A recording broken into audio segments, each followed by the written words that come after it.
E galera, beleza? Como é que vocês estão? Meus amigos, mais um dia de muita confusão, mais um dia que eu estou muito empolgado e dia que eu acho que eu tenho boas notícias. Pelo menos para mim são boas, estão acontecendo algumas coisas no Brasil, tanto no âmbito da democracia, quanto no âmbito da direita brasileira, que eu acho que a gente tem que olhar com bons olhos, sabe? No macro é bacana. Eu quero começar o vídeo falando mais uma vez sobre aquelas matérias que criticam, né, a nossa linda democracia, porque dessa vez tem realmente algo diferente. Pode parecer mais do mesmo, mas dessa vez não é. E eu falarei por quê. Depois tem mais algumas coisas diversas pra gente falar, né? Sobre o Estado de Direito, falar sobre o Banco Master, muita coisa pra gente falar sobre o Banco Master mesmo. Saíram algumas coisas nas últimas horas. Tem que falar do sigilo que o nosso companheiro Toffoli colocou no caso. Aí tem um vídeo, recorte para mostrar pra vocês, envolve a questão do Ramagem. Na verdade, não é a questão do Ramagem, mas o Ramagem fala da questão dele lá atrás, do governo. 2020, quando ele não pôde ser nomeado, né, para ser diretor-geral da PF. E aí tem umas coisinhas para mostrar para vocês, que vão nos jogar na segunda parte do vídeo de hoje, que eu ainda quero comentar sobre as confusões da direita. Ontem tiveram movimentações, agora suspendeu as movimentações políticas no Ceará, até se pensar qual caminho que será, né, seguido, quem vai apoiar quem pro Senado, pro governo do estado, enfim. E tem muita coisa pra gente falar sobre isso e umas coisas interessantes. Temos umas coisas interessantes. Daria pra chamar de dossiê o vídeo de hoje. Daria pra chamar de dossiê, mas não vou chamar de dossiê não. A gente vai fazer realmente uma investigação. Encontrei algumas coisas curiosíssimas de 2018, que acho que fazem sentido, porque circulou alguns vídeos aí nas últimas horas que eu falei, isso aqui parece interessante. E aí, quando eu vou olhando nessa linha temporal, eu acho que eles temperam o assunto. E tem um vídeo do Eduardo ontem, que me deixou muito feliz mais uma vez, e a gente falará sobre isso e muito mais. Vamos que vamos, pro vídeo não ficar gigantesco. Gente, semana passada foi aquele mar de lamentações do consórcio, de que a gente não pode continuar no caminho que nós estamos seguindo, né? Que o Supremo tem que voltar, tem que ter um pouco de autocontenção. E agora foi a vez do Joel Pinheiro. Acompanhando sua colega de Folha de São Paulo, Lígia Maria, ele veio falar que... Ele vai perguntar, né? Quem que vai conter o Supremo? E o que é que essa matéria tem de diferente? Tem algo, eu te garanto. Eu te garanto. Ela começa bem padrãozão. Aí o Joel coloca, né? Quem pode conter o Supremo por fora é o Congresso, seja pela votação de novos ministros ou outras vias. Esse subtítulo, eu acho que já dá uma dica do que tem de novo nisso daqui, né? Quem pode conter? E o Joel se predispõe a trazer respostas, não apenas tecer as críticas. Na ausência da autocontenção, legislativo não deve se furtar de agir. E o que é que Joel Pinheiro quer falar com isso? Vamos dar uma olhada. Aí você vê, né? Uma série de bons artigos, Malu Gaspar, Pablo Hortelado no Globo, Schuller no Estadão, Lígia Maria aqui na Folha, tem debatido os possíveis abusos do Supremo no contexto da trama golpista. Agora que Bolsonaro foi condenado, era do Supremo conter os abusos que foram necessários para condená-lo e voltar à normalidade. Claro que a própria justiça não pode jamais aceitar esses termos, pois seria admissão de uma justiça parcial e, portanto, injusta. Mas é assim que o debate público tem tratado a questão. Não vi ainda argumento decisivo para a premissa central, a de que os abusos do Supremo foram necessários, decisivos para as condenações, né? Ninguém veio conseguir provar que realmente foi necessário abusar do poder. Ninguém conseguiu provar com nada. Aí ele até diz, né? Lembrando que todos têm suas justificativas jurídicas, que muitos não param de pé. Em alguns casos, é obviamente falho essa história aí que tinha que passar por cima da Constituição para salvar a democracia. Tanto a decisão de levar o caso para a primeira turma, em vez do plenário, e a decisão de Moraes de não se declarar impedido para julgar o caso são decisões frequentemente apontadas como abusivas. Independentemente de se a crítica é correta ou não, elas foram irrelevantes para o resultado final. Os golpistas terminaram condenados de qualquer jeito, mas e se os inquéritos de ofício mantidos durante a longa omissão da PGR? Aqui tem uma mentira. Eu já falo, né? Sem eles haveria denúncia e o caso? Talvez nunca saibamos. Esse papo de omissão da PGR é balela. É balela. Conversa mole. Você pega o governo Bolsonaro, tudo que aconteceu Não teve nada, não teve ato antidemocrático, toda aquela ladainha que eles inventaram para justificar esses inquéritos é tudo papo furado. Até porque o inquérito das fake news, ele não foi aberto para conter nada. Ele foi aberto lá atrás, 2019. O primeiro alvo é a revista Cruzoé. Então nada tem a ver com a omissão da PGR. Pelo contrário, a PGR pediu, né, o arquivamento desses inquéritos. A própria Raquel Dodge. Não é nem para falar que foi o Aras. Mais relevante do que julgar o passado é consertar o que está errado para o futuro. Eu acho que também é importante julgar o passado. Eu me importo muito, sabe? A história é importante. A história é importante. Se não fosse importante, a própria esquerda não tinha feito uma comissão da verdade. E aqui é pelo menos 3 frentes em que o Supremo precisa se corrigir, se conter ou ser corrigido e ser contido. Eu nem grifei, mas pega a canetinha aqui, né? Ser corrigido e ser contido. É aquela coisa, né? O JP já tá começando a falar, ó, se não for por bem, vai ter que ser por mal. Antes de eu adentrar mais nessa história, aí ele diz, né? O primeiro são as penas duríssimas dadas às vítimas do 8 de janeiro. Que muitos são maiores de que assassinos e estupradores. Maiores, aliás, de que a diversos condenados dos núcleos da trama golpista, supostamente os planejadores e responsáveis de que os invasores foram mera massa de manobra. O Joel Preu foi uma das pessoas que perguntou e questionou, junto com outros jornalistas, o Pablo Hortelado é um deles, qual são as provas que conectam, né, o núcleo da trama golpista de janeiro. Alguém consegue provar que tem relação onde Bolsonaro está envolvido, Heleno, Braga Neto, como isso se conecta ao 8 de janeiro? O segundo são os inquéritos de ofício, que seguem abertos, muito depois que todos os fatos que eles supostamente queriam investigar já se encerraram. Já deveriam ter sido encerrados, que o sejam agora. O terceiro é a suspensão de contas de redes sociais como medida cautelar por conta de alguma opinião indevida, decisões monocráticas, liminares, tomadas de forma sigilosa e por prazo indeterminado, seja pelo Supremo ou pelo TSE. Ninguém nem sabe exatamente quantas pessoas estão sem acesso às suas redes. É verdade que a censura parece ter parado, embora seja impossível sabê-la ao certo devido ao sigilo, mas a possibilidade de que possam voltar no futuro é grave. Ano que vem teremos eleições novamente. A censura correrá solta? E aí que vem, para fechar com chave de ouro, que é o que está no subtítulo do artigo, né, do subtítulo. Não é de hoje que se espera autocontenção. A promessa vem desde o início do mandato do Barroso. Se ela não vier, quem pode conter o Supremo por fora é o Congresso. Seja pela votação de novos ministros, com mentalidade diferente, pelo impeachment dos atuais, ou por PECs que mudem as atribuições da Corte. Na ausência da autocontenção, ele não deve se furtar de agir. Eu já critiquei isso muitas vezes, em especial naqueles editoriais do Estadão, né, que banca de escandalizado. A imprensa fala, ai, tem esse problema, ai, tem isso, ai, tem aquilo outro. Aí eu falo assim, vai autocontenção. E se não tiver autocontenção, vai fazer o quê? Qual o caminho? Qual a solução? Porque até então, as únicas pessoas que ofereceram algum tipo de solução para o que está acontecendo foram os bolsonaristas, que pregam, inclusive, mudanças no funcionamento do judiciário, uma reforma, né, jurídica no país, reforma do judiciário, impeachment.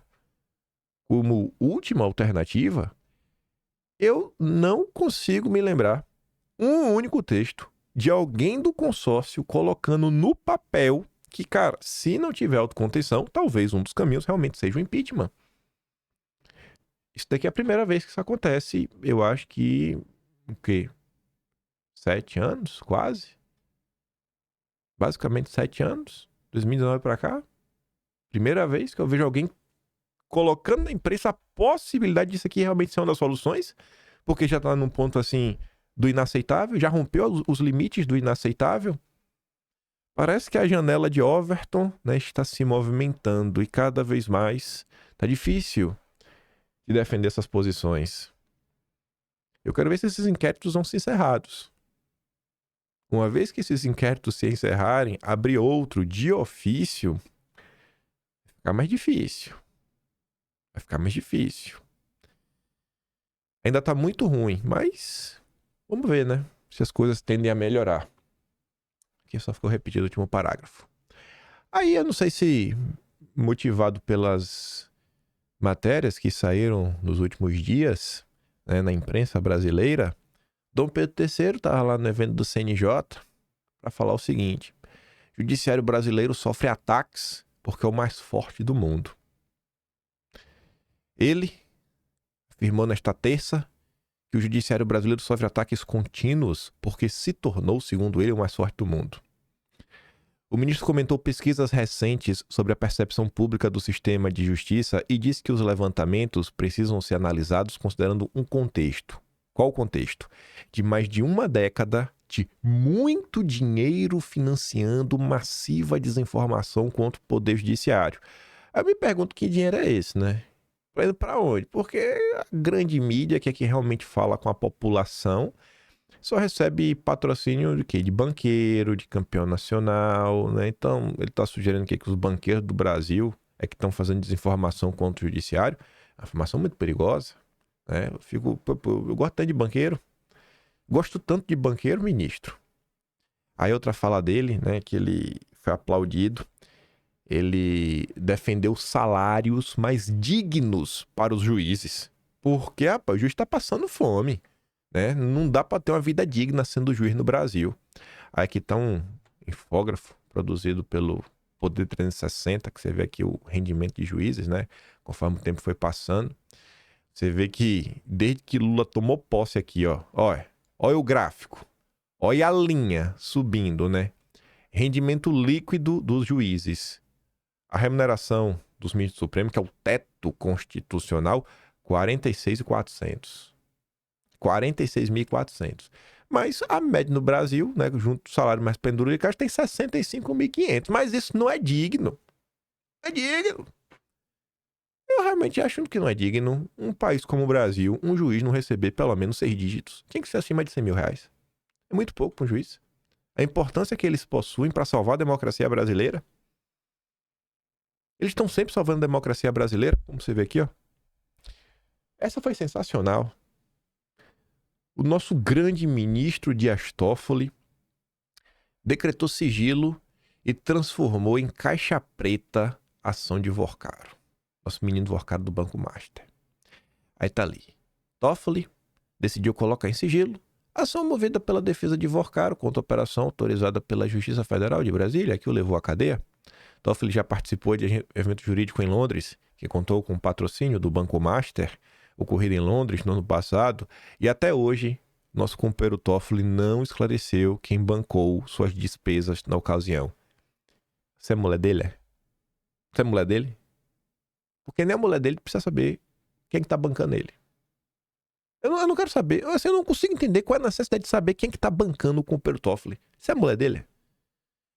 Na última quinta, os advogados de Vorcaro acionaram o Supremo com a reclamação, que serve, entre outras coisas, para garantir que decisões da corte sejam respeitadas por instâncias inferiores. A reclamação de Vorcaro alega que a Justiça Federal de Brasília não é o foro competente para cuidar das investigações que o levaram à cadeia e quer que o caso suba para o Supremo.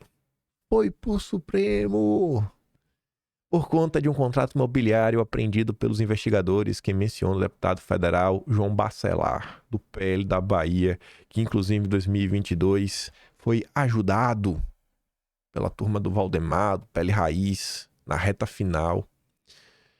Inclusive, não só foi ajudado, como trabalharam para atrapalhar a candidatura do André Porciúncula.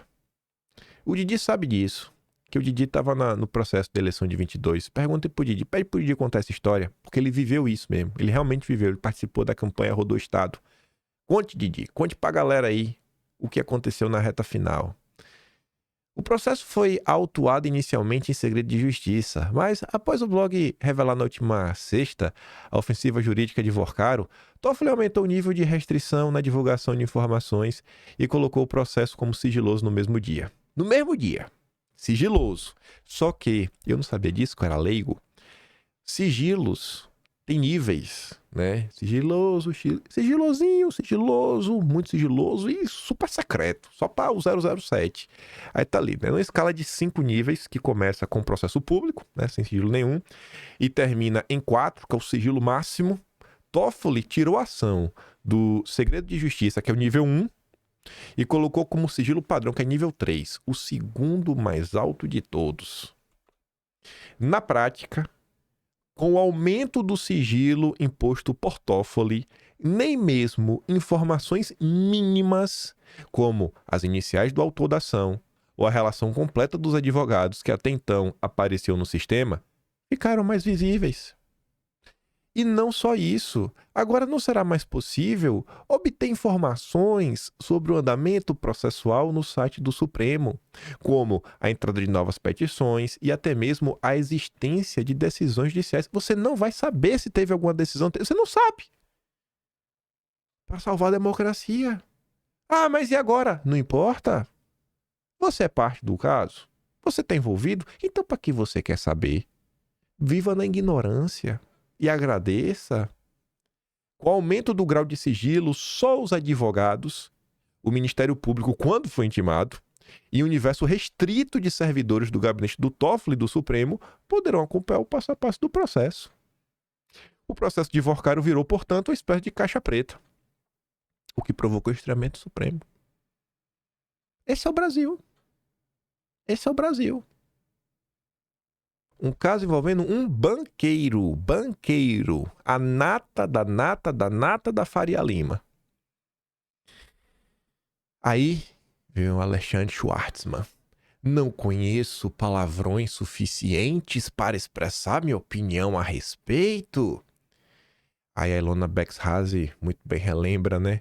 Que fofinho ver os isentões, que tinham medo dos palavrões de indignação do Bolsonaro, querendo expressar seus sentimentos mais profundos de raiva contra a corrupção e opressão, e agora sentem medo do monstro democrático que eles mesmos criaram.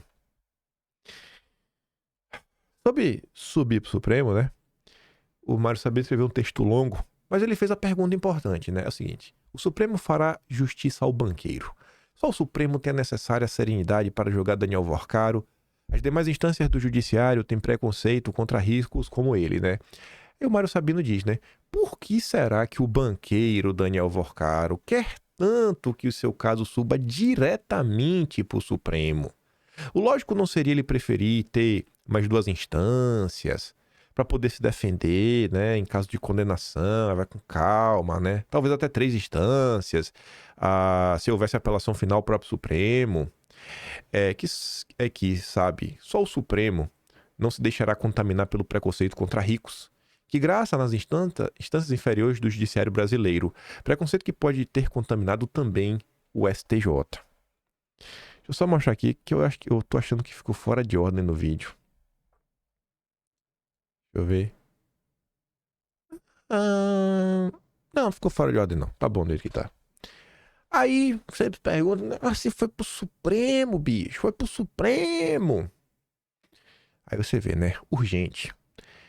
Escritório que defende Daniel Vorcaro tem desde 2021 Roberta Rangel, esposa do nosso bonitíssimo Dias Toffoli, como sócia. Ora, né? Que coincidência, né? Que eu logo na mão do Toffoli, que coincidência, meu Deus do céu. O Vorcaro é muito sortudo. O Vorcaro é sortudo demais. Aí vem o Felipe Moura Brasil, que trabalhou pra gente estar vivendo o caos atual, fingir que também tá escandalizado com o que tá acontecendo. Aí ele coloca, né, 2021. Roberta Maria Rangel é nova sócia do escritório Vard Advogados. Vard Advogados contrata nova sócia para a área contenciosa. Mulher de Toffoli formaliza sociedade em banca que atua em disputas bilionárias. Aí ele coloca em 2025, né? Advogados veteranos, em caso de grande repercussão, visitam Vorcaro na PF. Quem? Valfrido Vard. Master. O detalhe que chama a atenção no habeas corpus, né? O Vard, advogados, né? Entra com esse habeas corpus. Defesa de Vorcaro vai ao STJ, onde estatísticas jogam contra o réu. Aí tá lá, né? entre os advogados, Valfrido Vardi. Defesa de advogado tenta levar caso master ao Supremo por documento que seu deputado, enfim. Toffoli decreto de sigilo. Aí você tem que lembrar que o Valfrido Vardi, além de ser amigo do Boulos, foi o primeiro patrão de Sérgio Moro quando ele deixou o governo. Eu acho que essa informação é muito importante. Não sei porque o Felipe Moura Brasil, né, defensor do Sérgio Moro, mente adoidado para apoiar o Moro, fica caladinho sobre isso. Que coisa, hein? Mas que coisa, hein? Sérgio Moro. Eu tô falando isso não à toa, não. Hoje a gente vai falar do Moro. Aí, o Mafinha postou esse print aqui ontem do Christian Lynch, que inventou o termo judicialismo de coalizão, porque ele fala que o presidencialismo de coalizão já acabou e agora o Lula, para salvar o Brasil, realmente tem que se juntar com o Supremo para passar acima do Congresso. Aí o Mafinha comenta que o Christian Lynch e o Pedro Doria talvez sejam as pessoas mais desonestas intelectualmente e sem caráter que existem no jornalismo brasileiro. E olha que temos o Guilherme Amado. Ele fala isso com base no quê? Veja como é o consórcio no Brasil. O que é o Columbre, Lira, Mota, Tarcísio, o que a direita quer são mais Toffoli no Supremo, para poderem pintar e bordar, fazer negociatas à vontade com os corruptos da Faria Lima e fora dela, sem correrem o risco de responder perante a justiça, por isso querem Supremo, PGR, PF e Receita nas mãos do Centrão. Esse é o grande projeto nacional do Centrão, uma república oligárquica voltada para o interesse pessoal da classe política impune e corrompida até a medula. Ô, gente, quem foi que indicou Toffoli foi o PT, né? Ele era advogado do PT também, né? Aí o Christian Lynch quer falar que a direita quer? A direita quer Toffoli no Supremo? Muita desonestidade, né, bicho? Minha Nossa Senhora. Já cansa. Aí o Ramagem fez um breve comentário sobre o ocorrido em 2020, né? E também fala algumas coisas do governo Bolsonaro. O gabinete da direita aposta falando o seguinte, né? Mas explica por que Bolsonaro não insistiu em nomeá-lo para chefiar a PF. Eu mesmo lhe disse que não poderia desobedecer ao Supremo por entrar em crime de responsabilidade. Bolsonaro se viu sem retaguarda, Forças Armadas, sem retaguarda, blá blá blá. Enfim, vamos aqui ouvir juntos.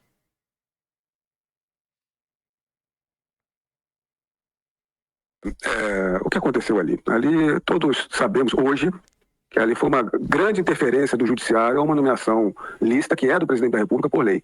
Eu atendia todos os requisitos de ser delegado classe especial da carreira, com nada que desabonasse, e mais um currículo que eu passei por vários estados da federação, fiz várias operações, um grande currículo ali. Ali foi o início que se sabe da porteira que se abriu para o STF gradativamente e estrategicamente se opor ao executivo do Bolsonaro e ao Congresso Nacional, mas a gente sabe que antes, porque foi em meados, ali foi em abril de 2020.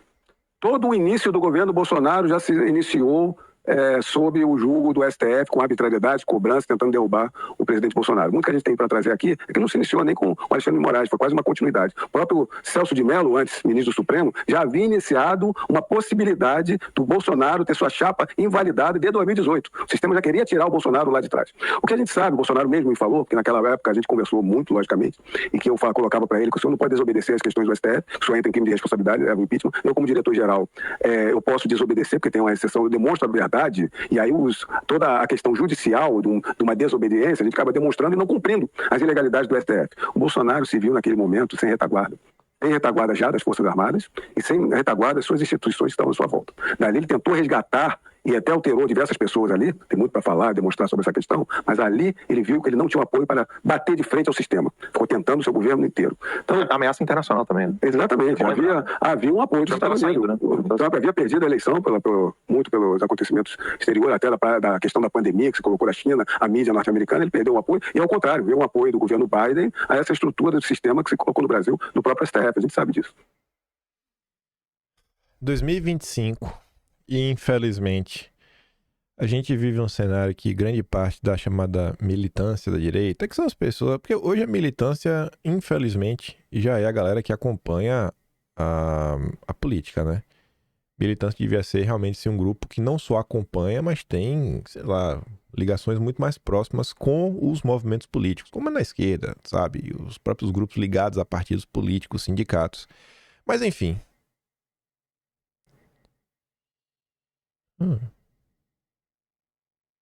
Recebi uma mensagem boa aqui.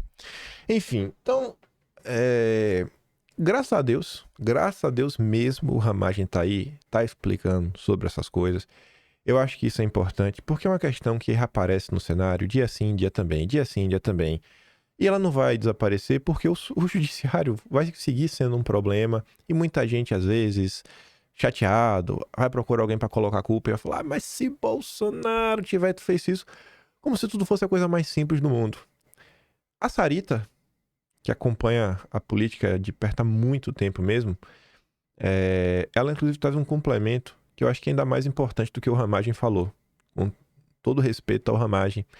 A Sarita fala assim, ó: "Ele não podia insistir na nomeação, até porque naquele momento Moro tinha inventado a história de interferência na PF para blindar os filhos.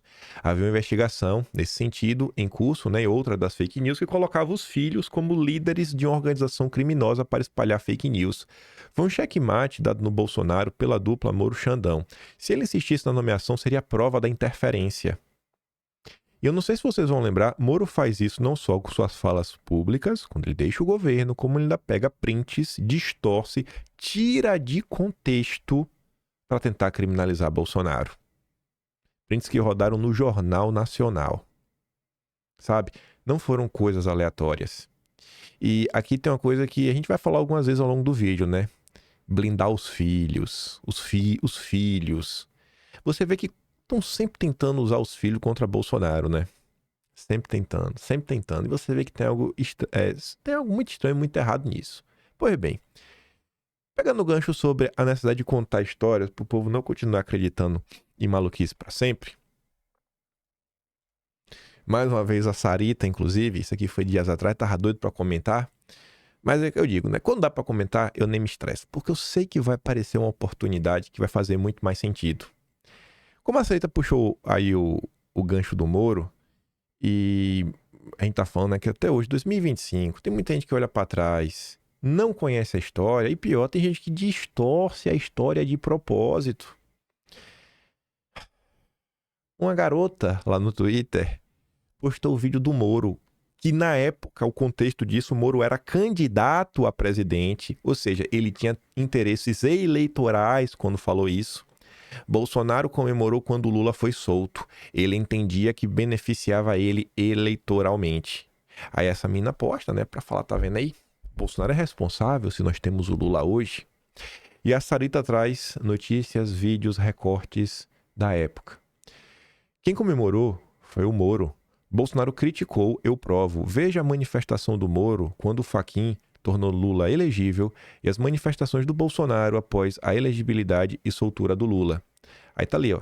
12 de março de 2021. Moro defende Fachin em primeira manifestação pública após anulação pelo Supremo. Moro fez 2 tweets em apoio ao Fachin. Enquanto isso, decisão de Fachin sobre Lula tornou elegível um dos maiores bandidos, diz Bolsonaro. Essa foi a reação de Bolsonaro. Fez um tweet na época, foi parar ali no Jornal da Record. Amante da liberdade e do bem, somos a maioria, não podemos cometer erros sem o norte e um comando, mesmo a melhor tropa se torna um bando que atira para todos os lados, inclusive nos amigos, não dê munição ao canalha, que momentaneamente está livre, mas carregado de culpa. Até dei zoom, nem lembrava. E aqui, Bolsonaro no cercadinho, né? Tá solto, mas continua com todos os crimes dele nas costas. A grande maioria do povo brasileiro é honesto e trabalhador, e nós não vamos dar espaço e nem contemporizar com um presidiário. Parece que é verdade o que tá acusando aí Bolsonaro. Aí lá pra frente, vem colocar o vídeo. Não, se o Cássio, né, tem que absolver o Lula. Se o Cássio tiver que votar para absolver o Lula no processo, que vote. Ou tudo quando se acusa uma pessoa, tudo que ela é acusada para ser verdadeiro, que nunca sofreu uma acusação injusta. E a Sarita diz mais uma vez, né? Ele só está dizendo que não é dono do voto do Cássio. Que, aliás, o próprio Cássio votou contra o Lula e não a favor, como uma certa turminha que, enfim de ser de direita, estava espalhando. E tá aqui, ó. Plenário do Supremo julga a anulação das condenações de Lula. Placar é 8-3. Após uma pausa na sessão, Cássio iniciou o voto e abriu divergência quanto ao relator por entender que o crime do qual Lula foi condenado aconteceu em detrimento da Petrobras, justificando assim o juízo da 13ª Vara de Curitiba por conexão. De acordo com Cássio, há uma conexão entre os atos praticados por Lula com a Petrobras. Dessa forma, uma possível competência de outro órgão seria apenas concorrente. Aspas, Verifica-se que os fatos versados nas ações penais descritas estão de fato associados diretamente ao esquema criminoso de corrupção e lavagem de dinheiro investigado no contexto da Operação Lava Jato, cuja lesividade veio em detrimento exclusivamente da Petrobras, e assim sendo, a competência, a meu sentir, é da 13ª Vara Federal. Então, nós temos muitos problemas. Não conhecer a história é um problema. Mas a safadeza talvez seja um problema maior. As pessoas realmente estão fazendo de tudo para emburrecer umas às outras. E eu me pergunto, a troco de quê? Onde essa turma quer chegar? Outros exemplos de coisas que eu vi nos últimos dias. O Mafinha fez um texto falando sobre abuso judiciário, falando basicamente o ponto central do Mafinha é que muito do que acontece agora não nasceu agora. Não nasceu com o Dom Pedro III. Aí um cara chamado Jeremias fez uma pergunta, né? Ele colocou ali destaque uma fala do Mafinha entre aspas. O Mafinha escreveu assim, né? Nós todos aqui já comemoramos a Lava Jato e justificamos as coisas mais absurdas que Moro e Deltan fizeram. Aí ele fecha aspas. E aí o Jeremias fala assim, ó. Eu sempre vejo a galera falando isso, mas não sei que absurdos foram esses. Se refere àquela quebra de sigilo telefônico, seria isso? Aí o Mafinha coloca ali uma nota, para mim um dos piores casos, que é o depoimento forjado, né? Polícia Federal forjou depoimentos para ajudar a Lava Jato, mostram diálogos. Aí veja algumas reações, né? A essa postagem do Mafinha. Um perfil colocou assim, ó. Isso aí não tem comprovação que ocorreu. E com João site progressista, criminófilo, Foucaultiano, representa muito bem o advogado criminalista médio. Aí, para entender por que isso aqui devia ser visto como um problema, eu fiz um post editado, né? Para fazer uma analogia. Imagine, ao invés de pegar essa notícia aqui, imagina uma notícia sobre a Vaza Toga. Alguma notícia da Vaza Toga envolvendo talha-ferro, né? O caso de usar a criatividade contra a revista Oeste, né? Eu coloquei aqui, eu imagino alguma notícia sobre a Vaza Toga, publicada pelo David Agape, no site dele, A Investigação. Aí imagina um esquerdista comentando. Isso aí não tem comprovação? E o site A Investigação do David Agape é de direita? É contrabandido? Representa muito bem o advogado de direita médio. Vocês entendem qual é o ponto da situação? A informação não vale porque o site é de esquerda, porque o site é progressista, Não porque, né, não tem comprovação. Como assim não tem comprovação? A comprovação tinha que vir como? A turma negou que as mensagens eram coisa, mas ninguém processou nenhum dos jornalistas da época. Não teve nenhum tipo de processo. Aí aqui tem outro, né? Isso aconteceu mesmo? Veja bem, sabemos quem são Lula e seus defensores, Recife, 31 de julho, culpa da Marisa, pedido do tripé, blá blá. Essa informação aí circulou pela imprensa após o vazamento de mensagens hackeadas, portanto ilegais. Pois bem, as mensagens do talha-ferro circularam após uma quebra de sigilo, né? Não foi de forma legal que meio que apareceu, foi quebra de sigilo, então sendo processado por isso. Ninguém nega que elas são verdadeiras. Que não foram submetidas à perícia e, portanto, não servem como prova. É isso que eu digo. A Vaza Jato foi o evento mais importante do ano de 2019. E o problema lá de trás é o mesmo problema até hoje. A direita, ela é histérica. Assim como o petismo também é histérico. Assim como a população, no geral, é histérica. O povo é histérico, o povo é emocionado. As pessoas normalmente só prestam atenção no que para elas é confortável. Se a informação for desconfortável, as pessoas não querem ir atrás para olhar. Foi o evento mais relevante de todo o ano de 2019. Mudou o Brasil. O estado de coisas que estamos hoje tem a ver com a Vaza Jato. Se o Lula foi solto, a Vaza Jato teve um papel nisso. Se esses absurdos estão acontecendo, né, o judiciário foi empoderado, a Vaza Jato também tem um papel nisso. As pessoas não pararam para ler e... Ah, não, mas isso, cara, não quero saber. Aí outro comentário, né? Mafinha, você está legitimando o Dom Pedro III, é isso? O Mafinha não está legitimando ninguém, ele está... Pelo contrário, o Mafinha está criticando o que aconteceu. O Mafinha está falando que esse tipo de coisa é imperdoável. Como é que isso pode ser legitimação? Além de ser um absurdo, é uma sacanagem injusta a comparação. Olha só. O pessoal mandou usar de criatividade. Usar criatividade contra a revista Oeste não é a mesma coisa que você forjar um depoimento? Na verdade, forjar um depoimento ainda é pior que usar criatividade. E não estou falando que a operação foi perfeita, não é isso. Mas sua comparação é absurda. Será mesmo? Você está comprando alface com guarda-chuva? Eu acho que não. Lê o Código de Processo Penal, até um leigo de 2 neurônios consegue perceber. Assim, é várias carteiradas, faça isso, faça aquilo outro. E tem outra coisa, nesta época, este jornal era idôneo. Hoje ele é honesto nessa reportagem que publica, então assim, não, se não foi um portal que eu gosto, não vale. Agora eu garanto que se uma matéria do Conjur tivesse denunciando o Lula, tivesse denunciando o Daniel Vorcaro, tivesse denunciando a Refit, tivesse denunciando o MBL, Nando Moura, Gentili, o PSOL, o Guilherme Boulos, a esquerda e a direita ia tratar como verdade. Porque, sabe, se é contra quem eu não gosto, eu aceito. Se não é, se é contra quem eu tenho algum tipo de simpatia, eu não quero ouvir. E esse comportamento, ele não ajuda.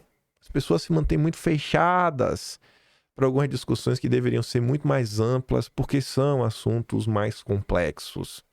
Mas vamos lá, que tem muita coisa boa para a gente comentar. Meu ponto central no vídeo de ontem, de porque eu achei que foi muito bom tudo que está acontecendo, é que tivemos um freio de arrumação. Os filhos de Bolsonaro realmente unidos. Quem acompanha, quem realmente sabe, bicho, não é normal, sabe? Não é que eles sejam inimigos, ou sejam desunidos, ou tenham uma birra entre eles, mas tem coisas que são meio complicadas. E às vezes saber dizer não, a própria Michelle Bolsonaro, é uma decisão difícil de ser tomada. Normalmente a política do deixa disso reina da direita.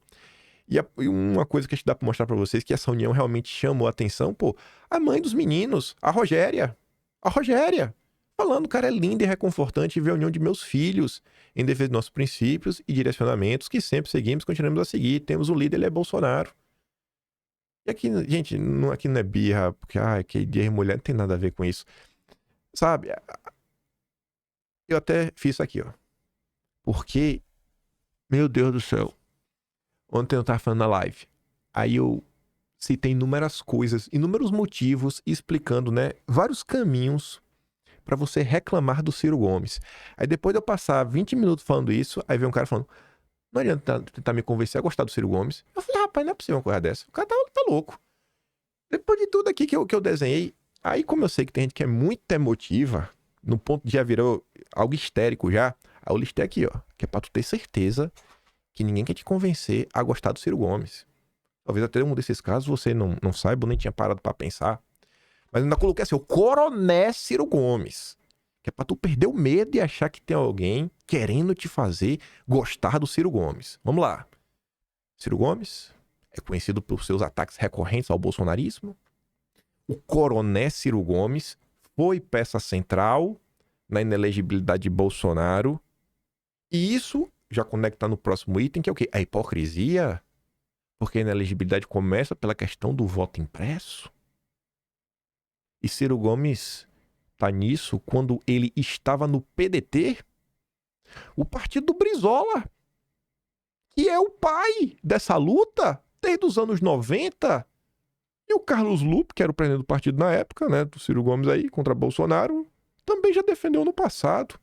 Então o Coronel Ciro Gomes, né, também tá envolto aí na hipocrisia por problematizar o voto impresso, pauta histórica do Brizola. Outra coisa pra você ficar assim, ó, com o Ciro Gomes, o Dirceu disse. Botou ali um espaço.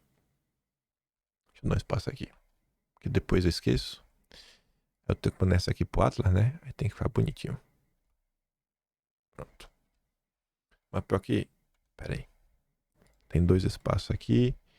E eu usei esse slide lá na frente também. Tenho que consertar aqui. Pera aí. Pronto. Pronto. O Dirceu disse que Ciro Gomes foi o único membro do Foro de São Paulo que ainda não virou presidente. Você acha esse vídeo facilmente aqui no YouTube. Problemas do Coronel Ciro Gomes. Querendo ou não, existe uma disputa do eleitor anti-PT, que é um dos pilares do bolsonarismo. Porque ele, como candidato a governador, ele quer o voto do antipetismo. Talvez ele possa direcionar esse voto do antipetismo para outras coisas no futuro. Na melhor das hipóteses, Ciro Gomes foi omisso frente à perseguição do Supremo. Cadê ele aí para defender as vítimas do 8 de janeiro, lutar pela anistia? Eu podia citar mais coisas, como por exemplo, quando ele explica lá a Andréa Sadi em 2019, o movimento que foi feito para eleger o Rodrigo Maia para sabotar Bolsonaro na Câmara e não deixar pautas avançar. E por que eu coloquei isso aqui? Porque a turma, meu Deus, Ciro Gomes. Pronto, não precisa ficar com medo não, viu? Calma, calma. Porque tem gente que é assim. Ninguém quer te convencer a gostar do Ciro Gomes, não. Mas pronto, agora que você sabe que ninguém quer te convencer a gostar do Ciro Gomes, motivos aqui para você criticá-lo, vamos ver algumas coisinhas com um olhar um pouco mais frio. A Globo publicou essa matéria ontem. Após briga entre Michele e filhos de Bolsonaro, a aliança do PL com Ciro Gomes no Ceará é suspensa. Então, você vê que tem coisas que talvez, se tivessem sido tratadas desde o princípio, em grupo, já tinha sido resolvida sem criar uma confusão maior. Agora, o que eu trouxe, eu queria pegar mil matérias que saíram na imprensa. Agora, olha que curioso. Olha como a Globo reportou o que aconteceu. A Globo diz que quando os filhos de Bolsonaro rebatem, né, e saem em defesa do André, e os filhos de Bolsonaro falam, não vamos, o Eduardo falou, não vamos entrar no mérito.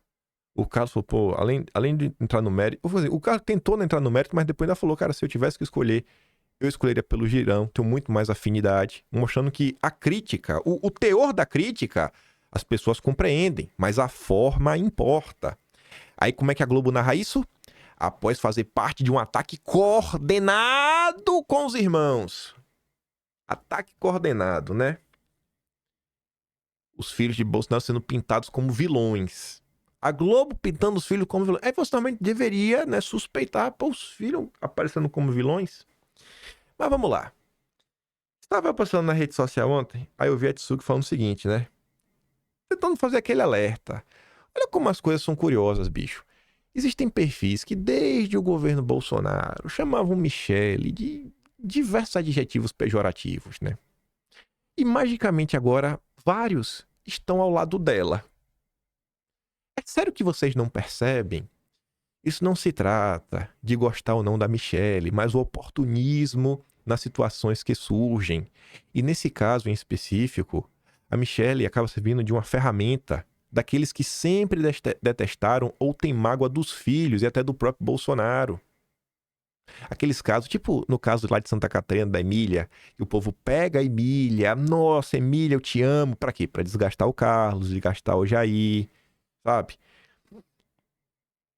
E essa questão emocional, as pessoas ficaram tão presas na questão do Ciro Gomes que o pessoal não conseguiu olhar minimamente para fora da caixinha, sabe? Falei, meu Deus, gente, sabe?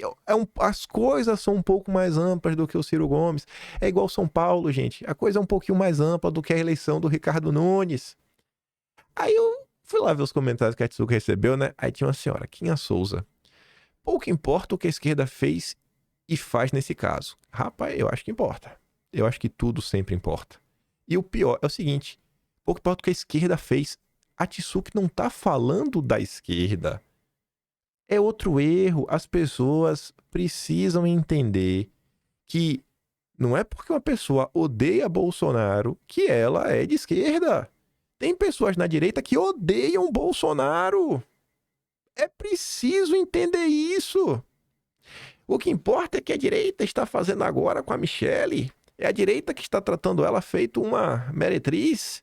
É o boca de latrina do Alan dos Santos que está ensinando que ela é vigarista. Aí ainda fala de mim, ó. E o senhor Kim Paim achando graça e concordando. Eu achando graça e concordando, viu? Veja só, eu fico até pensando onde é que eu falei isso. Esses cornos mansos não têm o menor respeito pela mulher e você, outra mulher, quer que batamos palma. Tu tá vendo o nível da histeria que toma a direita?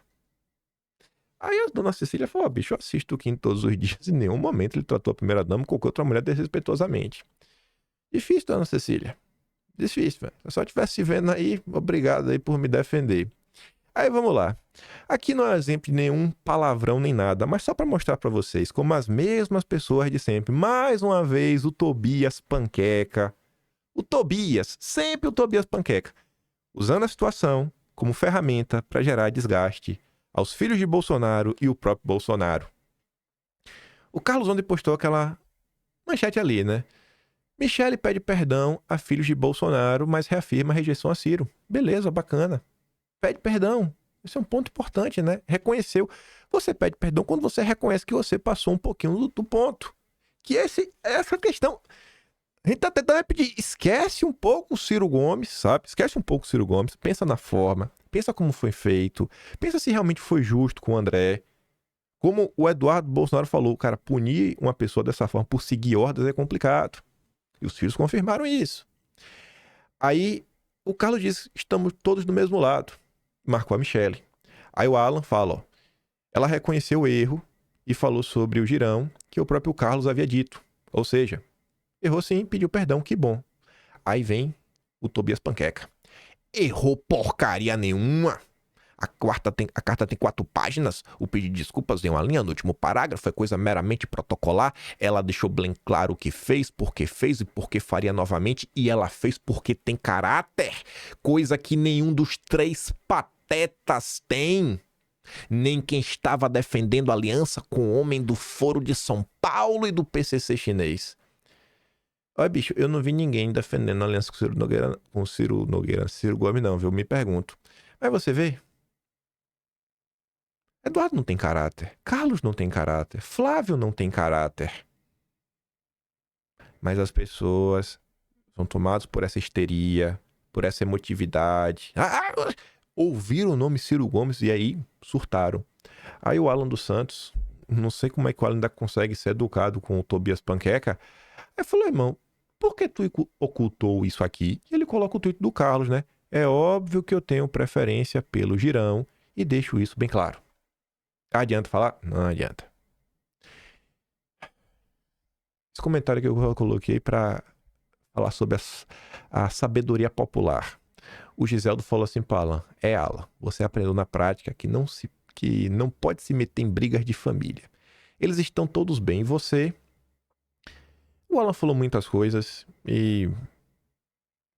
Pegando a parte macro, não os termos utilizados, adjetivos, qualquer coisa assim, esquecendo a forma nesse momento, olhando assim mais pro... a crítica como um todo, né, em termos macro, o Alan não falou o que falou à toa. Convenhamos aqui. Eu não vou entrar nessa discussão e tudo mais, mas eu não acho justo, né, falar que o Alan tá só de birra por qualquer coisa. Mas independente disso, eu falo pra você, gente, eu não tenho o sobrenome Bolsonaro, tem brigas que não adianta. A família resolve entre si. Tem brigas que não adianta. A família se resolve entre si. Isso é ditado popular. Briga de marido e mulher não se mete a colher. Mas vamos lá. Mais uma vez aqui, ó, para você ter certeza, né, para eu reforçar para você os problemas do Ciro Gomes, para você ter certeza que Ciro Gomes é um problema. Ataques recorrentes ao bolsonarismo, peça central na inelegibilidade, hipocrisia pela questão do voto impresso, disse eu falando dele no Foro de São Paulo, o único não ser eleito ainda, que eu não disputo o eleitor anti-PT, na melhor das hipóteses, é omisso, né, frente à perseguição que a direita sofre. Mas vamos lá. Sabendo que ninguém quer te convencer a gostar do Ciro Gomes, Eduardo gravou um vídeo muito bom ontem. Já vi que o vídeo hoje vai ficar longo também. Mas é isso mesmo, parte do osso do ofício. Vamos ouvir aqui o Eduardo Bolsonaro. Na verdade, aqui deixa eu primeiro ler o tweet que eu destaquei ele todo bonitinho. E o caso do Ceará? Acredito que muitas decisões ou indecisões surgem da falta de compreensão sobre temas complexos. Por isso eu considero essencial compartilhar informações que ajudem a orientar e fortalecer a consciência política do nosso povo. Tradução, temos que politizar a população. É o que eu tô falando, eu olho para o que está acontecendo no Brasil, eu só tenho que ficar feliz. São coisas que me alegram. Do mesmo jeito que tem gente que às vezes fica puxando os cabelos numa histeria maluca, pô, tem lá de suco falando, gente, pelo amor de Deus, olha o que tá acontecendo, veja como o pessoal tá instrumentalizando a situação para mais uma vez desgastar o Bolsonaro. Aí vem o Paulo Ramagem, relembrando histórias, contando fatos que são importantes. Sarita lá reforçando, gente mentindo na rede social, Mafinha trazendo reflexões, Eduardo Bolsonaro falando, gente, não é que Eduardo só tá trazendo a informação. Você vê que Eduardo Bolsonaro, ele realmente está preocupado em trazer a informação. Ó, eu acredito que muitas decisões ou indecisões surgem da falta de compreensão sobre temas complexos. E é por conta disso, saber que as coisas são complexas, você tem que explicar. É essencial compartilhar informações. Meu Deus do céu, pô. É isso que eu prego. Obrigado, Eduardo. Gravei esse vídeo justamente para esclarecer de verdade uma situação delicada. Estratégia política não é concessão de valores, e sim busca responsável pelo melhor caminho para o Brasil. Eu não abri mão de tudo para negociar meus princípios, e o que o deputado André estava fazendo era garantir uma vaga de Senado no estado dominado pela esquerda. Aí vamos aqui ouvir o Dudu. Menino Dudu. Bota assim. Vamos lá. No caso do Ceará, não houve uma negociação de princípios e valores. O que estava sobre a mesa não era Ciro Gomes, somos a favor do aborto. Em troca você nos apoia para essa cadeira aqui na eleição do ano que vem? Não é isso que foi acordado. Ocorre que o Ceará é um estado dominado pela esquerda. Sabe quantos prefeitos o PL tem nesse estado?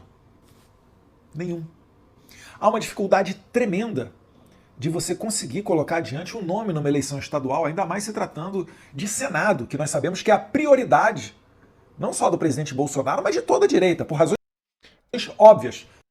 Olha o que ele tá falando, né? Cara, ele começa a fazer, ó, ele fala do Senado, ele primeiro faz uma análise, né? Olha, eu lembro que o Nordeste, lembra do PT, né? Pra te explicar por que algumas coisas acontecem, né? Não é assim, o André Fernandes achou o Ciro Gomes bonito, né? O André Fernandes é burro, é safado e simplesmente fez. Falou, ele começa falando, pô, olha o PT, olha a coisa, olha a dificuldade que o PL tem, a gente não tem prefeito, ou seja, você não tem prefeito, você não tem base, você não tem máquina pra te ajudar, né, a eleger um governador. E acima disso, o Senado, né, o Senado é importante. A gente começou o vídeo falando do Senado, né, do Congresso como um todo. E ele fala, pô, nesse caminho, aí você pode ter o segundo voto, né, pra tentar emplacar o senador. Mas vamos continuar. Não preciso aqui explicar. Mas essa vaga no Senado estava vindo numa troca de apoios, onde o PL apoiaria o Ciro Gomes para governador, inclusive com tempo de televisão, e o Ciro Gomes apoiaria o PL em uma das duas vagas ao Senado. E assim estava se caminhando para termos boas chances de ter um senador, que pode fazer muita falta para a política brasileira em 2027. Vocês sabem do que eu estou falando. Então, o André Fernandes não estava fazendo nada pelas costas, muito pelo contrário. Ele pediu o sinal verde e o Bolsonaro deu o sinal verde. Porque isso se trata de uma estratégia política. Nós seguimos tendo Deus no coração, sendo patriotas, a favor da legítima defesa, contra o aborto, pelo homeschooling e todas as demais pautas que vocês já conhecem, que a gente sempre se expõe nas redes sociais. Ocorre que uma polêmica foi gerada porque um assunto, né, e talvez esse tenha sido o único equívoco, não foi tratado de uma maneira interna. Foi tratado de uma maneira pública. E eu confesso que eu até me coloquei no lugar do André Fernandes e me senti humilhado de certa maneira. Eu tenho certeza que se tivessem a portas fechadas, cada um exposto os seus argumentos, até porque aí teria a chance do André Fernandes e o seu grupo exporem as suas razões para assim proceder nesse acordo, eu tenho certeza que as pessoas maduras sairiam dessa sala com um anúncio público e uníssono para onde caminhar. Então que esse episódio sirva de lição para todos nós, porque só comete erro também quem trabalha. E não houve um vitorioso ou um perdedor neste caso. Absolutamente nada disso. Houve uma prova de que assuntos devem ser tratados de maneira interna. E mais casos como este vão se repetir. E eu espero que não sejam mais tratados de maneira pública. Então, é isso que eu tinha a falar, mais uma vez aqui, lembrando que todos nós estamos com Deus no coração, caminhando pelo mesmo sentido, todos torcendo e trabalhando pela anistia, para fazer justiça, para ter um Brasil melhor, porque a gente sabe que a gente pode muito mais do que com esse governo federal e também a margem para melhorar e colocar um Congresso mais à direita. Que Deus abençoe a todos nós e dê discernimento nesse momento difícil que abala todo mundo, ainda mais com a prisão do nosso eterno presidente Jair Messias Bolsonaro. Um abraço, fique com Deus. Fala aí, velho. E o cara tá explicando, sabe? Ele tá aqui pra explicar, trazer... Vamos tentar entender o que aconteceu e mostrar... A gente podia ter feito isso tudo de uma outra forma. Só isso. Só isso. É o ponto central, sabe? E no mérito, você viu que no final do dia o que aconteceu? Suspenderam as movimentações no Ceará. Agora me pegou, tem uma coisa que me pegou, de verdade. E aí eu sou da turma que gosta de trazer mais complexidade para a discussão. E aí naquela postagem do Carlos, essa daqui, né? ele fala aqui no final: as variações e realidade estão postas no vídeo de publicação anterior. A gente comentou sobre isso ontem, eu vou relembrar. O Carlos estava falando do Senado. Só uma matéria que a gente comentou no vídeo ontem, do povo, do Flávio Bolsonaro, que também falou do Senado, falou de estratégia. E Eduardo também tá batendo muito na tecla do Senado. E eu fiquei nessa, né? E aí, porque em tese, essa movimentação era para tentar eleger um senador. Eu falei, cara, será que isso faz sentido? E aqui que eu digo para vocês, daria até um dossiê. E por que eu falo isso, né? Vamos agora começar a nos aprofundar e voltar no tempo a 2018. A gente começa aqui, né? A Tsuki ontem fez um primeiro tweet dizendo: de um lado, temos alguém que veio do partido responsável pela inelegibilidade de Bolsonaro, ela está falando do coronel Ciro Gomes. Do outro, temos o partido que pediu impeachment de Bolsonaro, que é o Partido Novo. A real, a gente tá lascado. E aí um perfil chamado de Comics fala assim: Ceará é um caso perdido. Quase tão desgraçado quanto a Bahia. Eu sempre me perguntei como o Girão conseguiu ser eleito lá. E hoje eu descobri que na briga de Cangaciro com o irmão doido, Cangaciro apoiou o Girão e conseguiu votos pra ele. Eu falei, mas como assim? O Ciro apoiou o Girão lá atrás? É o que ele tá sugerindo, que em 2018 o Girão foi eleito com o apoio de Ciro Gomes. E será? Aí a Tsuki fala assim, ó: eu também descobri hoje, li um comentário, eu franzi a testa, achei improvável, fui atrás e bum. Ciro moveu até sua militância para eleger o Girão. Aí, a Tsuki postou o vídeo ontem. Só que esse vídeo, olha que curioso. O Ciro Gomes não falou isso daqui agora. Ele não falou agora que ele decidiu ser candidato ao governo do estado com apoio do André Fernandes. Não. Sabe quando é a primeira vez que esse vídeo circula no Twitter? Pelo menos que eu achei? 18 de abril de 2024. Ou seja, nessa época aqui, ninguém estava discutindo, né? Girão não era candidato a nada. Ciro Gomes também não era candidato a nada até então. Seguia no PDT, estava lá. E aí um perfil petista posta dizendo, ó: depois de muito tempo, finalmente Ciro confirmou que todo mundo já sabia, que ele trabalhou pela vitória do Girão sobre o Eunício Oliveira em 2018. Ciro é um dos culpados por termos um bolsonarista representando os cearenses no Senado. Vamos ouvir o que é que o Ciro falou. Ah, bom. Não baixei o vídeo. Gênio. A Tsuki postou, vou abrir o da Tsuki aqui, que já tá bom. Que burrice, viu? Quer dizer, eu baixei, acho que eu esqueci de mandar pra mim mesmo. Talvez eu mandei no link errado. Mas tá aqui, ó. Vamos aqui ouvir. Olha o que o Ciro vai falar. Do Eunício, lá na segunda disputa. Lealmente eu avisei ao Cid e ao Camilo e anunciei publicamente, inclusive para o próprio Eunício, que eu não estava no acordo, que eu ia trabalhar contra. E aí lutei muito com as forças que eu podia ter e com a descrição que me obriguei a ter por conta da posição do Cid pública, né? Mas eu tinha anunciado até para o Eunício, para ajudar o senador Girão. Então, até 20 dias antes da eleição, eu estava apoiando o senador Girão naquilo que eu podia. Não é? Amigos meus do interior, algum amigo aqui na capital e a minha própria militância. A outra apuração sobre Jair Bolsonaro. E minha própria militância e tudo mais. Aí eu fiquei com isso na cabeça, né? Falei, cara, será que existe algum registro disso? Indícios que pelo menos mostrem que realmente Ciro Gomes utilizou sua força para tentar eleger o Girão? Aí eu fui atrás, né? Pois eu já achei no Twitter um tweet com a notícia de 2018. 25 de setembro de 2018. Capitão Wagner não aceita aliança com Ciro para apoiar candidatura de Girão e derrubar Eunício Oliveira. E tá ali, né? Capitão Wagner não aceita aliança com Ciro para apoiar a candidatura de Eduardo Girão. FG pensa que todos os candidatos são incoerentes como ele. Você viu, rapaz? Realmente houve uma movimentação contra o Eunício do jeito que o Ciro Gomes ali comentou em 2024. Aí ele diz, não, que colocou a militância e tudo mais, né? A militância tá aí pedindo voto pro Girão. Aí eu comecei a olhar primeiro no Twitter, né? Aí eu vi aqui, ó. A Ana Kézia, apoiadora do Ciro. Candidatos, ó. Ciro Gomes presidente, Camilo Santana do PT, né? Eduardo Girão e Cid Gomes. Bismarck e Zezinho Albuquerque.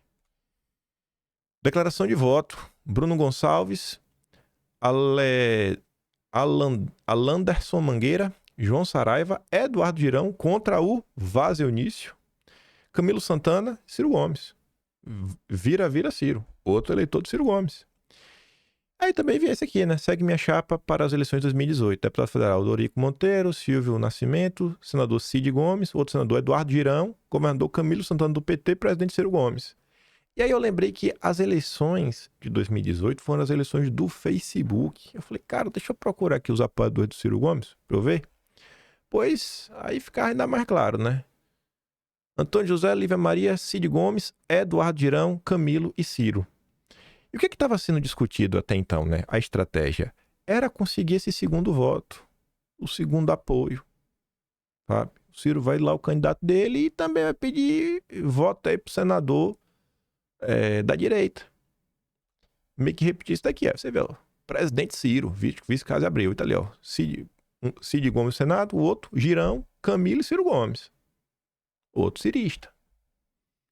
Presidente Ciro Gomes, senador 1, Cid Gomes, senador 2, Eduardo Girão, depois deputado federal Inácio Arruda, a Aria Zéia. Outro, Eduardo Girão, Ciro Gomes. Tamo junto dia 7. Aí tá lá outro ali também, né? Cid Gomes, Eduardo Girão. Cid Gomes, Eduardo Girão. Tudo postagem de 2018. Minhas escolhas. Tá ali, Eduardo Girão, presidente Ciro Gomes. Você vê que é cearense mesmo, ó. Aqui, Ceará, Brasil. Essa outra aqui, ó. Ainda votou deputado do PT, ó. Moisés. Aí, cadê aqui, ó? Senador, doutora Mayra. E o Girão, presidente Ciro Gomes. Então, o que é que estava sendo discutido em termos práticos? E você já sabe que ninguém te convenceu a gostar do Ciro Gomes, que vários problemas dele já foram listados e não são só aqueles. Você vê que realmente não tá se falando uma maluquice. O que está sendo discutido não é uma maluquice. Ninguém estava pensando em uma aliança para governar o Ceará, indicar o secretário da Casa Civil, a Secretaria de Cultura. Não era sobre isso. Era realmente a questão do Senado. Aí você vê aqui a foto. Voto Evandro Leitão, Cid Gomes, Eduardo Girão, Camilo Santana e Ciro Gomes. E ali, ó, ainda bateu a foto apontando pro Girão, que na época era do PROS, né, não era do Novo. Aí relembrando para você mais uma vez... Quem é Ciro Gomes? Já sabe, né? Você tem certeza que ninguém quer te convencer a gostar do Ciro Gomes. Aí eu fui olhar agora, 2025. Fui procurar pesquisas no Ceará. Eu encontrei duas. As duas mais recentes não são muito... Uma não é muito recente, que é de maio. Murilo Hidalgo, Paraná Pesquisa. O que é que essa pesquisa mostrava, né? Quando você olha governo do estado, o Ciro nem aparecia como candidato. Quem que tá liderando? O Elmano, do PT. Quem vem em segundo lugar? Roberto Cláudio, que está até no União Brasil, estava com o André Fernandes no segundo turno, e em terceiro viu o Girão. O que eu achei interessante aqui foram os valores em porcentagens. 42%, 43% para o Elmano, 25,5%, 25%, 26% para o Roberto Cláudio, 15% e poucos, 16% quem sabe para o Girão. A CNN trouxe, em setembro agora, também uma pesquisa no Ceará. Veja como os números são similares, ó. O Elmano com 41, ou seja, está próximo aqui dos 42. O Roberto Cláudio com 27, próximo ali, né, 25,4. E o Girão 15,2, 16. Os cenários meio que batem. E aqui não tinha meio que Ciro Gomes, né, candidato. Você já tinha uma certa possibilidade, mas em tese mesmo, que se achava que ia ser o Roberto Cláudio, né. Real time. Elmano aparece à frente de Roberto e empata com Ciro. Essa pesquisa, diferente da Paraná, teve alguns cenários. Aí tem o cenário 2, que é o quê? Além desses três, colocaram o Capitão Wagner. Com o Capitão Wagner, o Roberto Cláudio tem menos votos, o Elmano tem menos votos e o Girão também tem menos votos. E aí o Girão cairia para quarto lugar. Quando você coloca só o Ciro com o Girão ou o Ciro com o Elmano, você vê que realmente existe uma espécie de empate. Você vê que realmente tem um empate. Né? Tá ali. Então, acho que quando o pessoal tava falando isso daí, tava pensando em quê também?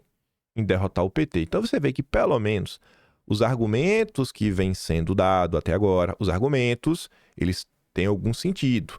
Isso não significa... Gente, fique de boa, ninguém quer conversar a gostar do Ciro Gomes. Você viu, já teve a notícia que já foi suspenso. Eu tô comentando isso aqui para quem quiser se aprofundar um pouco mais no caso e entender a política. que acha assim, meu Deus, mas por que fizeram isso? Você quer às vezes um porquê, aí você presta atenção. Mais uma vez, né? Vamos relembrar quem é o Ciro Gomes. Pros emocionados, tem que repetir incessantemente, porque tem gente que ainda vai achar que é defesa do Ciro Gomes. Decorou, né? Beleza.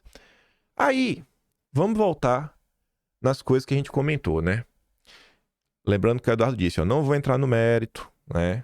Foi uma decisão definida pelo meu pai. André não poderia ser criticado por obedecer o líder. Você vê que Eduardo está no mesmo tom, que é o mesmo tom que ele adotou no vídeo. E ele agora em vídeo só tentou explicar ainda um pouco mais a estratégia. E o Carlos tinha dito, né? As variações e realidades estão postas no vídeo de publicação anterior. Qual era o vídeo? Era esse daqui, né?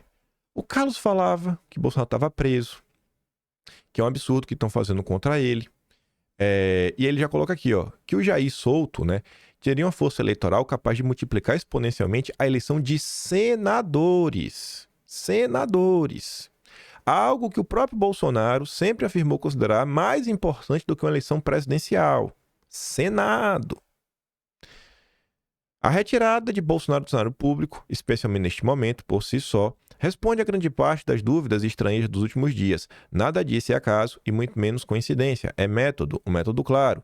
Impedir que o único líder capaz de mobilizar milhões e alterar profundamente o equilíbrio de forças no Senado atue livremente durante o processo eleitoral. É preciso inteligência, maturidade estratégica, não há mais espaço nem tempo para lacração, ludibriar inocentes, do oba-oba que geram barulho e não produzem resultados. Eu acho que o que ele está falando de resultado, né?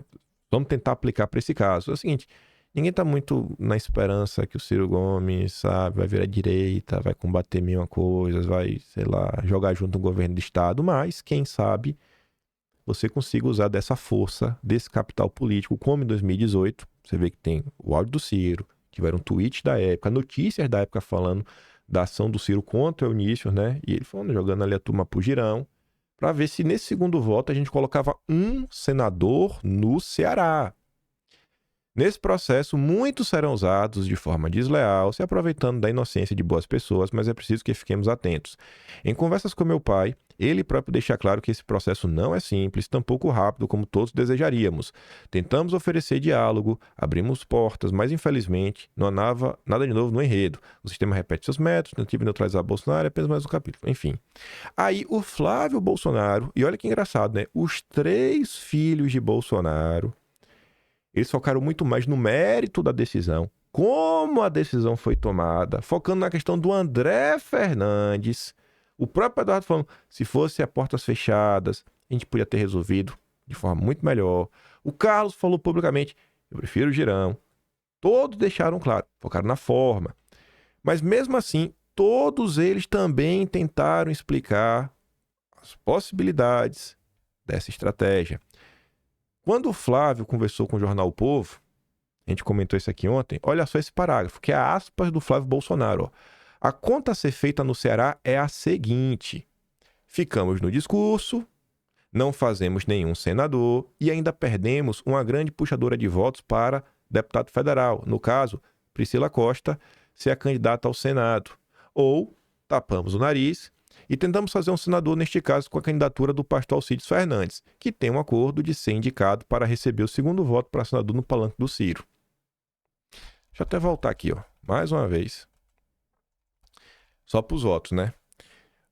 Aqui são números de hoje. Até a eleição pode mudar. Até a eleição a direita pode conquistar mais pessoas. Até a eleição o PT pode desidratar muito mais. O Ciro Gomes pode desidratar. Aqui é a fotografia do momento. Mas olhando a fotografia do momento, pode ser aqui, né?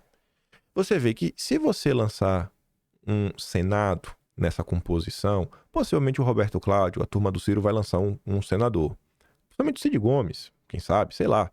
O Elmano também vai lançar um senador. Será que, além desses 16%, a gente vai conseguir algum número para eleger algum senador? É uma pergunta. Será que a gente vai conseguir números que seja para derrotar o PT? E assim, não derrotar o PT também, assim, existe vitória na derrota. Existe vitória na derrota também. Agora tem gente que às vezes acha que é importante intencionalmente derrotar o PT.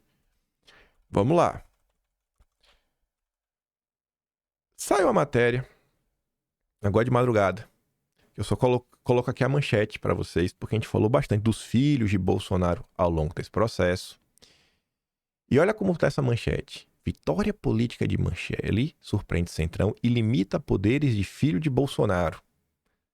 Tu percebe que tem, sabe, um desejo de tirar poderes dos filhos de Bolsonaro? Tu vê o próprio Tobias Panqueca, né? Os 3 patetas que não tem caráter. Eu só coloquei isso aqui para te falar uma coisa. Por isso que eu comecei, inclusive, com aquele tweet da Tsuki, né? Tem muita gente usando a situação para, mais uma vez, desgastar Bolsonaro e desgastar os filhos de Bolsonaro. Saiba separar a sua birra do Ciro Gomes. Até porque já virou notícia, já suspenderam as movimentações com o Ciro Gomes. Então, já aconteceu, pode ter calma. Ninguém quer te fazer gostar do Ciro Gomes, ó. Pra tu lembrar que é o Ciro Gomes. Agora, não se deixa usar pra turminha que, mais uma vez, quer enfraquecer os filhos de Bolsonaro. Sobre os filhos de Bolsonaro, antes de trazer um arremate, olha esse recorte aqui que a Tsuki postou. Falando dos filhos de Bolsonaro. Mas tem uma coisa meio que a gente sabe que é difícil. Você, quando forma uma liderança nacional e ela é eleita, Bolsonaro foi eleito. Bolsonaro, nacionalmente, esteve na urna 4 vezes. Primeiro e segundo turno de 2 eleições. Então teve gente que foi lá, digitou o número dele, viu a foto e apertou confirma. Isso não é pouca coisa. Então ele se torna uma figura gigante do ponto de vista de opinião pública. Eu não estou falando da capilaridade, de opinião pública. Então, para mim, não é difícil imaginar, não estou dizendo que irá acontecer, tá? Mas não é difícil imaginar, em algum momento do ano que vem, os 3 filhos vão visitar o Bolsonaro na prisão, anunciam que vão lá para saber que candidato ele vai apoiar. E eles 3 saem dizendo, Bolsonaro vai apoiar fulano. E esse fulano cresce muito nas pesquisas. O que acontece com o corpo quando perde sua cabeça, por assim dizer. E quando a gente resgata o velho barbudo, que no caso aqui é Weber, né? Não é outro tão... Tem vários velhos barbudos, mas quando a gente pensa em Weber, ele vai fazer um desenho de como é difícil falar da sucessão de lideranças carismáticas. Isso é uma constante, né? A dificuldade de você gerar uma continuidade no poder depois de uma legitimidade baseada no carisma. E eu acho difícil a gente contestar o quanto que esse carisma é fundamental para todo o apoio que Bolsonaro recebeu e ainda recebe. O formato do apoio é tão ou mais importante do que o próprio apoio. E aí a gente vai ver como que os filhos vão lidar com esse legado, que eu acho que é a pergunta principal. Então eu sempre fico pensando do ponto de vista do Bolsonaro, como ele olha tudo isso aí, com total desconfiança. Ele está vendo todo mundo se movimentando para se livrar dele. Ele diz, alto lá, só quem não quer se livrar de mim são meus filhos. Eu acho que isso é a grande questão. Então vamos para um plano mais abrangente agora.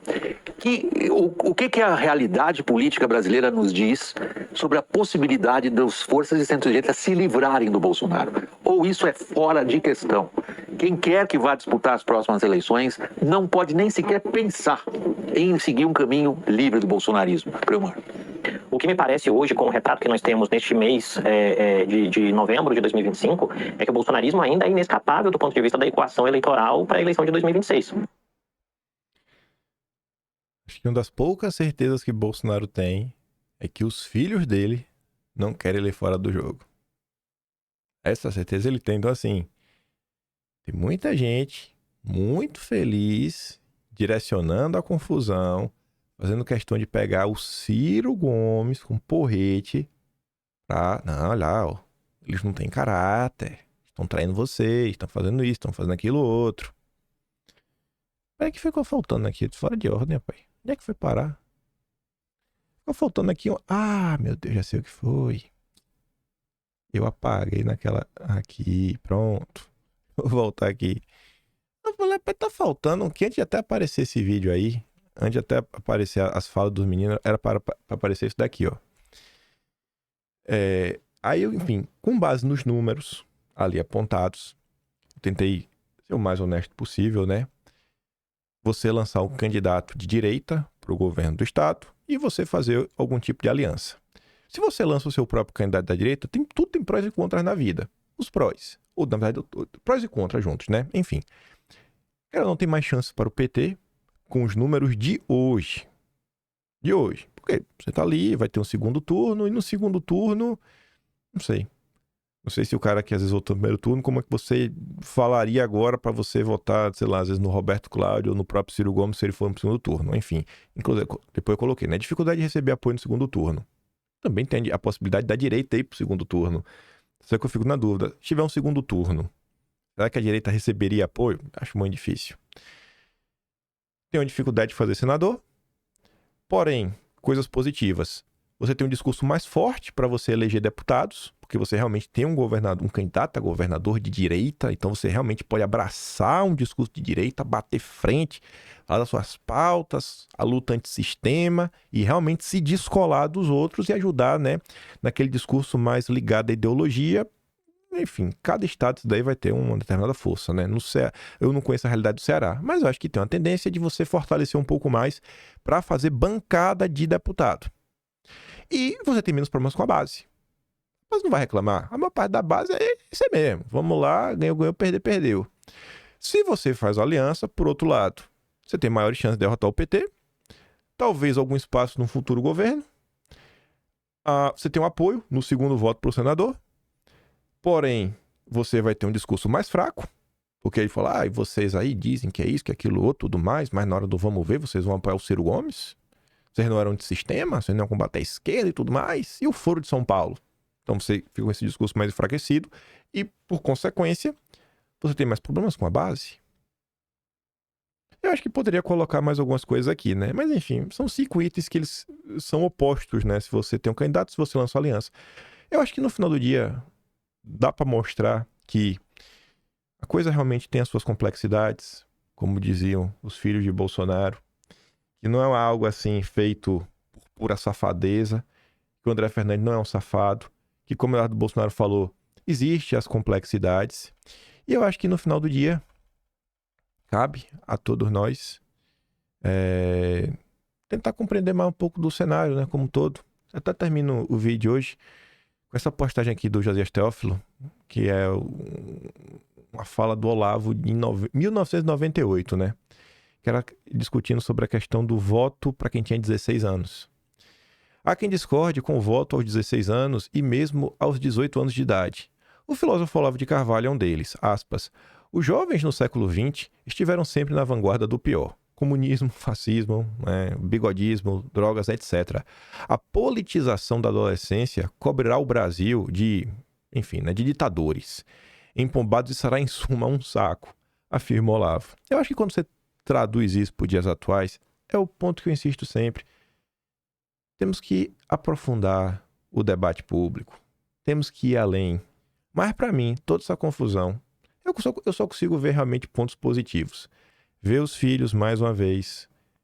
Eu acho que quando eu coloco agora esses números, mostra um pouco de 2018, você vê que não é só que a gente riscou o chão, tomamos aqui um lado, soubemos falar não, sair em defesa de um aliado que é o André Fernandes. Mas você vê que no frigir dos ovos, o discurso dos três estava na mesma linha.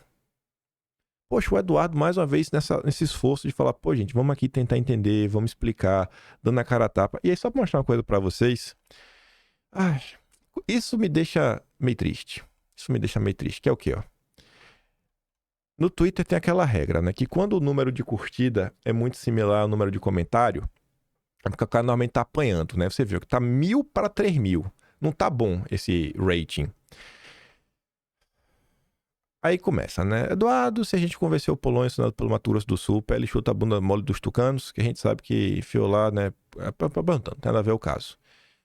Mas apoiar o Nunes em São Paulo foi também uma estratégia política de Bolsonaro e o André foi contra. E até desrespeitoso a se posicionar contra. E eu acho que o André estaria errado isso aqui, né? Apoiar o Marçal. Acho que o André tá contra isso daqui. Acho que 2 erros não fazem um acerto.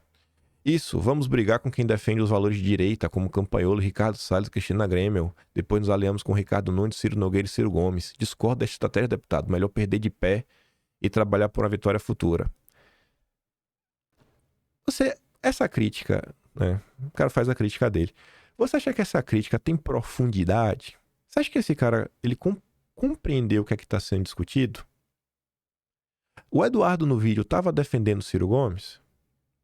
Você compreende isso? Parabéns, Eduardo. Temos que politizar a população. Assim. E o Hugo Mota valeu a pena? Qual o nível de confiança que esse pode ter referente a Ciro? Você vê que na explicação do Eduardo, ele está buscando alguma coisa de Ciro Gomes? Ele está buscando espaço no governo? Você vê? Então, assim, será que esse comentário, mendigo não paga pensão, olha o nome do perfil, será que esse cara, ele parou pra tentar entender a situação? Será que é bacana pra gente reagir de forma emocional? O cara ainda tá preso no Hugo Mota, gente. Hugo Mota. Aí vem a Glauce. Honra é um princípio negociável. É sobre isso que a gente tá lidando aqui nessa situação. Olha o que o Eduardo diz, né? O Eduardo falou no vídeo. Às vezes um senador pode fazer diferença. Eu não acho. Eu não acho. Na verdade, não é que eu não acho, não. Eu apostaria dinheiro que a direita não fará 54 senadores. Eu apostaria dinheiro. Mas eu acho de verdade que tem chances de fazer 41. 41 acho que dá pra fazer. É um número apertado, mas acho que dá pra 41. 41, você tem maioria no Senado. Você vai ter pela primeira vez na história da República Federativa Brasileira um presidente do Senado comprometido minimamente com a população. Números suficientes para barrar qualquer nomeação que realmente desagrade a direita. Porque as nomeações importantes para agências reguladoras, para o Supremo, para o Judiciário, passam pelo Senado. O Senado é muito importante. Então, será que vale a pena colocar nesses termos? E mais uma vez, né? Eu acho que eu já repeti 4 vezes no vídeo de hoje que ninguém quer te fazer. Vou até mostrar de novo pro povo não ficar depois. Rapaz, do jeito que o povo tem a memória fraca, só para te fazer lembrar de novo que ninguém... Até porque já tá acertado que o acordo foi suspenso. Mas para lembrar mais uma vez, viu? Não é para ninguém, é para o Ciro Gomes, não. Pronto, dito isso, mas vamos voltar. Fazer aliança com o inimigo declarado é preferível não ter acordo. A direita brasileira já levou muito bola nas costas por acreditar em Hugo Mota e Alcolumbre. Me desculpe, Eduardo. Os únicos pontos que eu acho que realmente estavam na mesa na hora de apoiar Hugo Mota e Alcolumbre foram as comissões. E as comissões foram honradas. A direita ficou com as comissões. Será que esse comentário entendeu a complexidade do caso? Moro no Ceará e já votei no Ciro e afirmo. Ele não cumpre o que promete, descobri nos anos 90. Péssima ideia se aliar a ele. Os valores morais devem contar nessas horas, na minha opinião. Michel deixou claro que a defesa negociável de Deus, Pátria e Família é prioridade. Até dá para entender articulações políticas, troca de apoio no Senado, mas com Ciro Gomes não há a menor possibilidade. Veja o vídeo de 2018, né? Eu acho que eu trouxe algumas provas que o Ciro realmente trabalhou pelo Eduardo Girão. Sim, acredito que tudo deve ser tratado internamente, que a senhora Michele pode ter feito diferente, reservadamente, né? E também nada a ver alguns tratando o André como traidor. Isso posto para Ciro Gomes jamais, nem saísse da boca do próprio presidente Bolsonaro. Não alimentem cobra. Mas é isso. Eu acredito que ainda a direita... Eu acho que a direita hoje, na verdade, está num processo que não é que ela tem que evoluir. Eu acho que a direita tem um processo que ela tem que estancar a ferida. Eu acho que a gente está em queda livre há um bom tempo. E não é sobre essa questão de hoje. Eu acho que a gente está em queda livre. Eu acho que a gente está regredindo no tempo. Na grande parte dos assuntos, a direita está andando para trás. Se normalizou a sempre achar que Bolsonaro é bandido, que Bolsonaro é safado, que tudo que Bolsonaro faz tem algo escuso por trás, né? Você primeiro bate, depois talvez você se abre para ouvir algum tipo de explicação. E isso está sendo recorrente. Uma tentativa de limar os filhos de Bolsonaro como se não fossem pessoas, né? Enfim, dignas, né, de tua opinião. Mas aí, né, também cabe a cada um, no final do dia, parar, pensar e decidir, né, para que lado de eu deixar de ir, etc, tudo mais. O que eu tinha para comentar hoje era isso. Na verdade, tinha muito mais coisas para comentar também. Tinha até um texto que eu não li. Tinha um texto muito interessante que eu acabei lendo do Candeloro. A gente deve comentar amanhã. A gente tem umas coisas para comentar da eleição, mercado francês, esse infógrafo que eu tô doido pra comentar sobre isso envolvendo o BTG. Ai, tem muita coisa. E o vídeo já tá com 1h24 de novo. Isso aqui não pode soar normal, me perdoem. Mas eu acho que vale a pena se aprofundar no assunto. Eu não queria deixar de falar do Banco Master, do TOEFL, do Judiciário, porque eu acho que sim, aquele texto do João Pinheiro chama atenção. Primeira vez em 7 anos que se fala impeachment do Supremo na imprensa como medida para lidar com um problema que é real. Eu fico por aqui. Vote em mim no iBest. Rejeite explicações simples, porque normalmente na política as coisas são um pouco mais complexas. E se gosta de mim, quiser ajudar um pouco mais, para ser membro do canal, tem um Tony Valeu, tem um Patreon na descrição e tem um Atlas Brasileiro, kimpai.com.br. Por hoje é isso. Vejo vocês amanhã. Aquele grande beijo e abraço. Tamo juntos. Valeu, meus amigos. Fui!